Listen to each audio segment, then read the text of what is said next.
அனைவருக்குமே வணக்கம். சற்று முன் கிடைத்திருக்கக்கூடிய ஒரு மிக மிக முக்கியமான செய்தி ஒன்று வெளியாகியுள்ளது.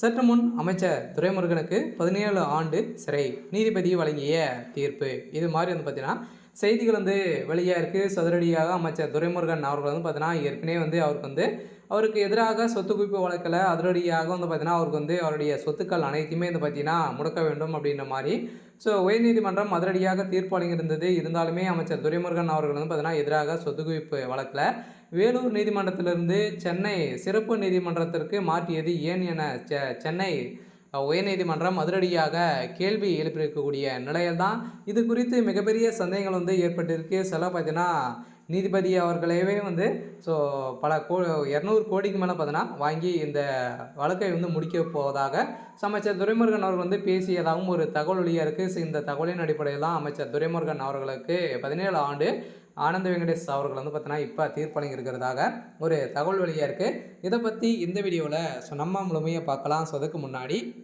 நம்ம சேனலுக்கு இப்போ தான் வந்திருக்கீங்க அப்படின்னா மறக்காமல் நம்மளுடைய சேனலை சப்ஸ்கிரைப் பண்ணி சப்போர்ட் பண்ணுங்கள். வாங்க வீடியோக்குள்ளே போகலாம்.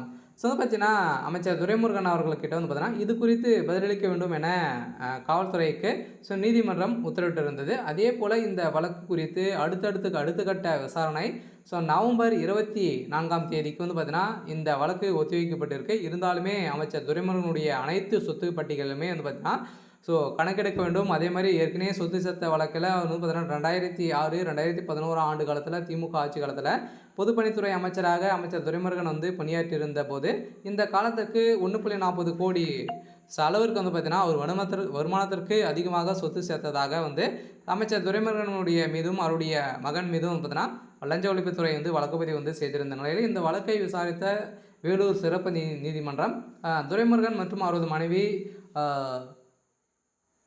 சாந்தகுமாரி என இருவருமே விடுவித்து 2017ஆம் ஆண்டு உத்தரவிட்டிருந்த நிலையில் இதற்கு எதிர்த்து இந்த உத்தரவை எதிர்த்து லஞ்ச ஒழிப்புத்துறை சென்னை உயர்நீதிமன்றத்தில் மேல்முறையீட்டு செய்திருந்த வேலூர் சிறப்பு நீதிமன்றம் பிறப்பித்த உத்தரவை ரத்து செய்ய வேண்டும் என சென்னை உயர்நீதிமன்றம் இந்த வழக்கை 6 மாதத்துக்குள் விரைந்து விசாரித்து முடிக்க வேண்டும் என உத்தரவிட்டிருந்த நிலையில் இதையடுத்து வழக்கு விசாரணை சென்னை சிறப்பு நீதிமன்றம் கையில் எடுத்துக்கொள்ளும் நிலையில் இந்த வழக்கு விசாரணை வேலூர் நீதிமன்றத்துக்கு மாற்ற அமைச்சர் துரைமுருகன் தரப்பில் மனு தாக்கல் செய்யப்பட்டது. ஆனாலும் இந்த நீதிமன்றம் மறந்துவிட்டது. இதன் அடிப்படையில் நேற்று வழங்கிய தீர்ப்பின் அடிப்படையில் அதிரடியாக சென்னை உயர்நீதிமன்றத்தில் மேல்முறையீடு செய்யப்பட்டது. இந்த வழக்கை நீதிபதி சதீஷ்குமார் விசாரித்திருந்த நிலையில் அப்போது அமைச்சர் துரைமுருகன் தரப்பிலிருந்து ஆஜரான வழக்கறிஞர் சொத்து குவிப்பு வழக்கில் விடுவித்த உத்தரவை ரத்து செய்ய எதிர்த்த வழக்கில் சென்னை சிறப்பு நீதிமன்றம் விசாரணைக்கு கைவிட வேண்டும் என பார்த்துட்ட நிலையில் ஒரு பரபரப்பை ஏற்படுத்தியிருக்கு. சரி, ஓகே. இன்றைக்கான அப்டேட் இதுதான். மறக்காமல் நம்மளுடைய சேனலை சப்ஸ்கிரைப் பண்ணிக்கோங்க. தேங்க்யூ.